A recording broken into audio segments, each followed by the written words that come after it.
హైదరాబాద్ మహానగరంలో ఆక్రమణలపై హైడ్రా కొరడా జలిపిస్తోంది.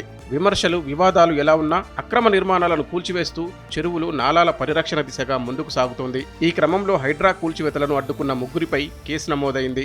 సెప్టెంబర్ 8న మాదాపూర్ సున్నం చెరువులో అక్రమ కట్టడాల కూల్చివేత చేపట్టింది హైడ్రా. ఆ క్రమంలోని కూల్చివేతను స్థానికులు అడ్డుకున్నారు. పెట్రోల్ పోసుకొని ఆత్మహత్యాయత్నం చేశారు. దీంతో అధికారుల విధులకు ఆటంకం కలిగించారని వెంకటేష్, లక్ష్మి, సురేష్ పై కేసు నమోదు చేశారు పోలీసులు.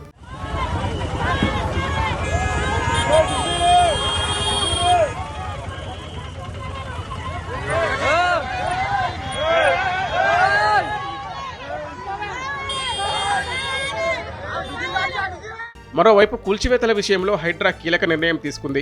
ఇప్పటికే నివాసం ఉంటున్న ఇళ్లను కూల్చబోమని హైడ్రా కమిషనర్ రంగనాథ్ ప్రకటించారు. నిర్మాణ దశలో ఉంటే మాత్రం కూల్చేస్తామని స్పష్టం చేశారు.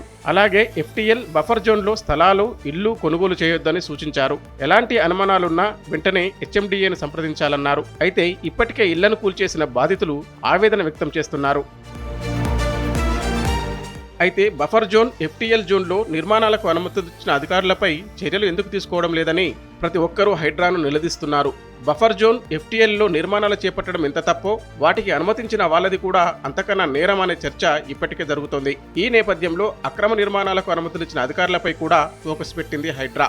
ఇప్పటికే 5 అధికారులపై క్రిమినల్ కేసులు నమోదయ్యాయి. మరికొంతమంది అవినీతి అధికారులపై క్రిమినల్ కేసులు పెట్టడానికి రెడీ అవుతోంది హైడ్రా.